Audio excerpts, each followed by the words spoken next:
everyone. Myself, Dr. Vishwa Rajlal, Faculty of Biotechnology, Jamshedpur Women's College, Jamshedpur. Today we will discuss about soma clonal variations.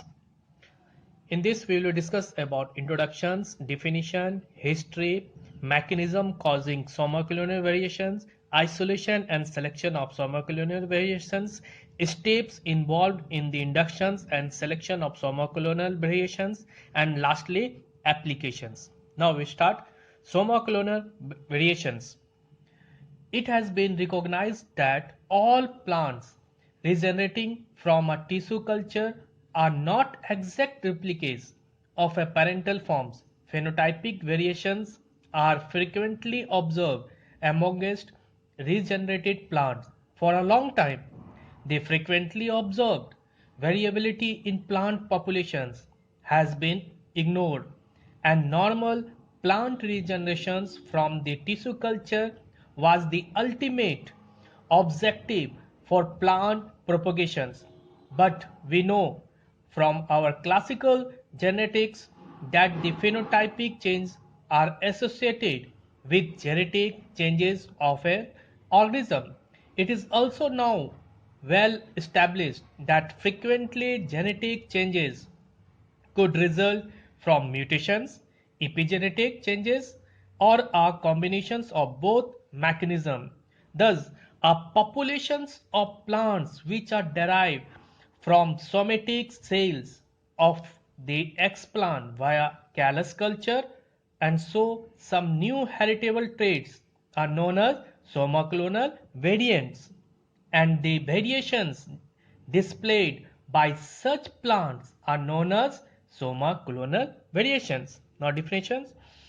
According to Larkin and Scowcroft, 1986, he said that somaclonal variation is the genetic variability which is regenerated during tissue cultures. Variations from karyotype, isoenzymes, characteristics, and morphological variations in somaclones have been commonly observed. Such variations manifest themselves as heritable mutations and persist in the plant populations even up after transplantations of the field. Next to come a history. S. K. Pillai, 1969, observed variability in plant populations raised from tissue culture of geranium. Next, D. G. Henge and G. W. P. Me, 1971, isolated morphologic, cytogenetic, and enzymatic variations in Secarium clone derived from callus tissue without mutagenic treatment. Next, M. Krishnamurthy, 1974, isolated disease-resistant variants of sugarcane from tissue culture. Next, K. Ono, 1978, isolated 800 soma clones from rice callus. Next, P. G. Larkin and W. R. Scowcroft, 1980, worked on somaclonal variation in sugarcane and first proposed a general term somaclonal variations for plant variants obtained from tissue culture. Next we come to mechanisms causing somaclonal variations. There are several possible mechanisms causing somaclonal variations. The mechanisms are chromosomal aberrations, second, DNA amplifications, and third, transposable elements. Chromosomal aberrations may be attributed to either a pre-existing variation in the somatic cells of the explant, that is genetic cause, or second, variation generated during tissue culture or epigenetic cause. Often both factors may contribute. Chromosomal abnormalities are the part of the spectrum of somaclonal variations, and they, as well as other classes of somaclonal variants, may have a more fundamental biological basis. DNA sequence amplifications could be one of the mechanisms responsible for somaclonal variations.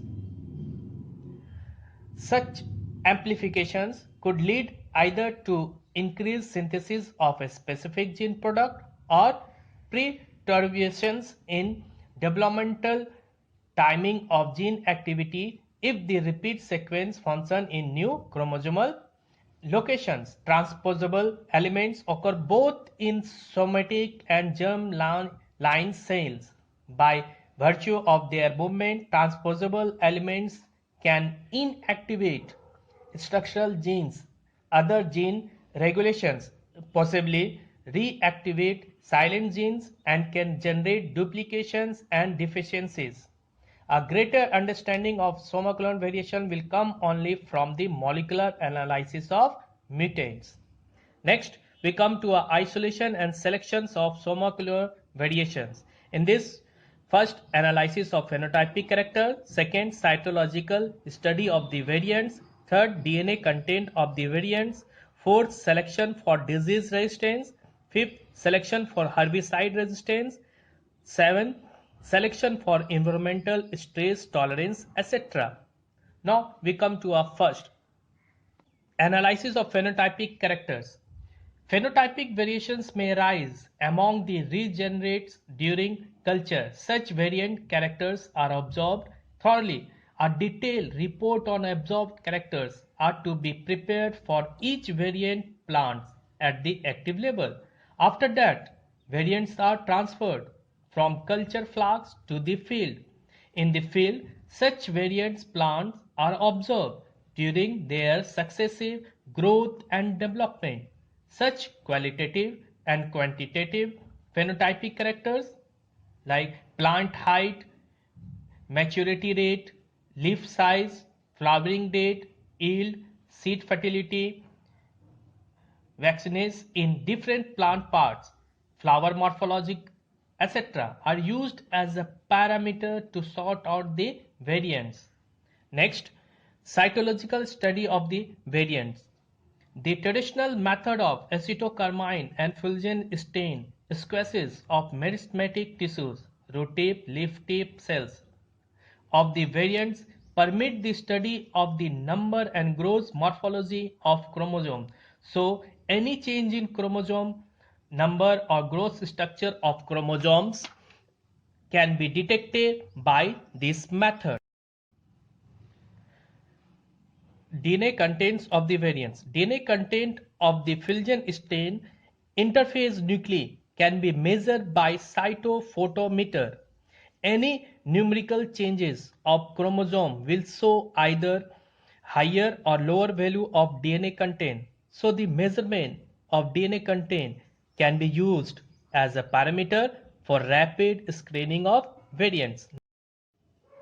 Next, gel electrophoresis of protein or enzymes. Gel electrophoresis of the proteins or enzyme extract from them homogenized plant parts is a reliable parameter for detecting the variants. Any alterations in electrophoretic pattern of protein or enzyme indicates that the variants have lost or gained some specific protein or enzyme fractions. Next, selection for disease resistance. Sometimes disease resistance characters may appear among the somaclonal variants where the parent is highly susceptible to a particular disease. The pathogens or its toxin can be used as a selection agent during culture. Next, selection for herbicide resistance. Selection for herbicide resistance phenotypes among the somaclonal variants has also been made. The herbicide is generally added to the cell culture systems and the regenerated plantlets showing the tolerance to herbicide are selected. Next, selection for environmental stress tolerance, etc. Salt, water lodging and drop, low and high temperature and mineral toxicity and deficiency are frequently cited as environmental stress.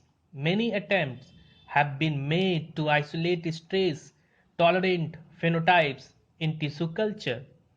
Next, we come to our steps involved in the inductions and selection of somaclonal variations. First, callus tissues grow, organogenesis, regenerated plants, hardening and self-ning, and somaclonal variants plants indicates.